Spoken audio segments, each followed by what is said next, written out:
Arvadını öldürən 3 uşaq atası video paylaşdı. Gəncə xəbər azın məlumatına əsasən hadisə Tovuz rayonu Əyibli kəndində baş verib. Kənd sakini 1993-cü il təvəllüdlü Səbuhi Hacızadə həyat yoldaşı 1996-cı il təvəllüdlü Mətanət Hacızadəni bıçaqlayaraq qətlə yetirib. Hadisə baş verdikdən qısa müddət sonra Səbuhi Hacızadə video çəkərək qətli qısqanclıq zəminində törətdiyini etiraf edib, o görüntüləri sosial şəbəkə üzərindən paylaşıb.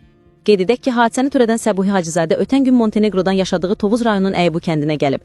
Bugün isə o həyat yoldaşı 29 yaşlı Mətanət Hacızadənin atası gilə gedib. Elə orada həyat yoldaşını bıçaqlayaraq qətlə yetirib. Qeyd edək ki, ailənin 3 az yaşlı oğlu var. Hazırda hadisəni törədən Səbuhi Hacızadənin tutulması istiqamətində axtarış tədbirləri həyata keçirilir. Sana demiştim ki, mən sənin evindəki dədən Asif deyiləm. Mənə xəyanət eləmək olmaz. Bu qan var, bu sənin qanındır. Canını aldım, inşallah ölürsən. Növbədə indi öz canımı verməkdir.